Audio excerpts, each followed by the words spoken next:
کے دورے پر آیا ہوا تھا، ہمیں معلوم ہوا کہ اللہ تبارک و تعالیٰ نے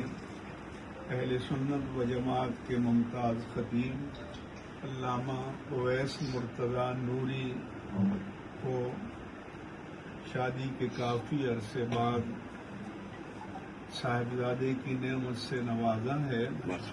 اور ہمارے ممتاز عالم دین حضرت علامہ صاحبزادہ پیر حامد سرفراز صاحب بھی تشریف فرما تھے، تو تقریب تشکر میں یہاں حاضر ہوا۔ جہاں تک قومی اور ملکی حالات کا تعلق ہے، سب سے پہلے تو یہ کہ ایران پر اسرائیل اور امریکہ نے جو حملہ کیا، یہ عالمی قوانین کے مطابق، اقوام متحدہ کے چارٹر کے مطابق، دنیا کی مسلمہ روایات کے مطابق یہ اقدام سراسر ناجائز، غیر آئینی اور غیر قانونی تھا، اور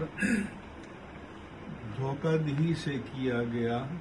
کیونکہ ایک طرف ایران کے ساتھ امریکہ کے مذاکرات ہو رہے تھے،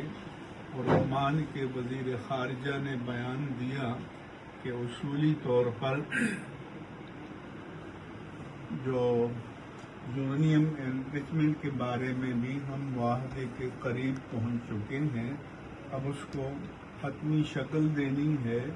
تو بجائے اس کے کہ اس کے نتائج کا انتظار کیا جاتا، اچانک ایران پر حملہ کر دیا گیا۔ پھر جدید دور کے جو مسلمہ جنگی اصول اور قوانین ہیں، ان میں ہاسپٹلز پر اور تعلیمی اداروں پر، یونیورسٹیوں پر اور رفاہی اداروں پر حملہ نہیں کیا جاتا، مگر اسرائیل اور امریکہ نے ان تمام انسانی اقدار کو پامال کر کے ایران میں بچوں کے اسکول پر حملہ کیا، اور تقریباً 150 بچوں کو انہوں نے زندگی سے محروم کر دیا۔ پھر اس کے بعد ان کے جو یونیورسٹیز ہیں، ہاسپٹلز ہیں، ان کو نشانہ بنایا، پبلک جو رہائشی عمارات ہیں ان کو نشانہ بنایا،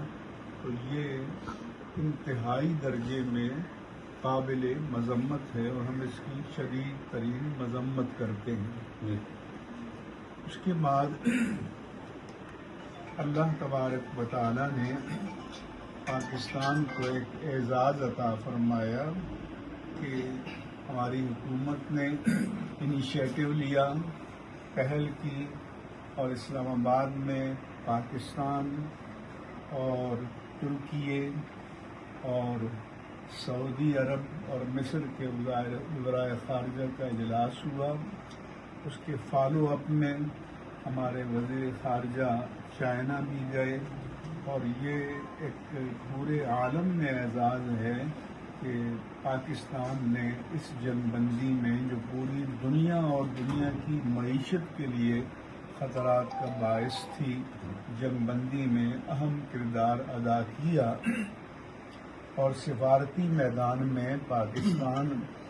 پہلی بار سینٹر پوائنٹ بنا، اور اب انشاءاللہ ہفتے کو یہاں امریکن سنا ہے کہ vice president J D Vance بھی آئیں گے، اور ان کے وٹکوف بھی آئیں گے، اور ایرانی قیادت بھی آئے گی، اور جو ورکنگ سیشن ہے وہ شروع ہوگا۔ لیکن اس دوران یہ خبر آئی کہ اسرائیل نے لبنان پر دوبارہ سنگین حملہ کیا ہے، تو اس سے اس پورے معاہدے کے متاثر ہونے کا اندیشہ ہے۔ دوسرا یہ کہ میں نے میڈیا میں،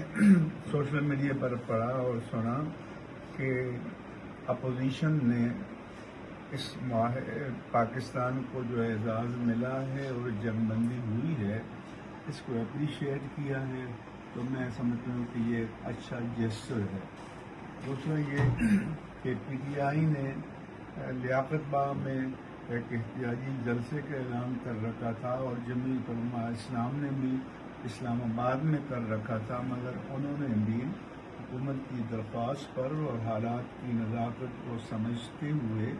وقتی طور پر اپنے پروگراموں کو منسوخ کر دیا ہے۔ میں سمجھتا ہوں یہ اچھا جسچر ہے اور اس کو آگے بڑھایا جائے اور گورنمنٹ اور اپوزیشن کو مل کر ایک 10 سالہ منصوبہ بنایا جائے تاکہ ہماری معیشت جو ہے صحیح ٹریک پر چل پڑے اور دوبارہ ڈیریل نہ ہو۔ جو بھی ایک نیشنل کنسنسس کے ساتھ پیکج بنایا جائے، سب اس کو اون کریں، اس کی بیکنگ کریں۔ سیاسی اختلافات اپنی جگہ، لیکن پاکستان کے ساتھ سب کی وفا غیر مشروط ہونی چاہیے۔ بہت شکریہ صاحب، اللہ پاک آپ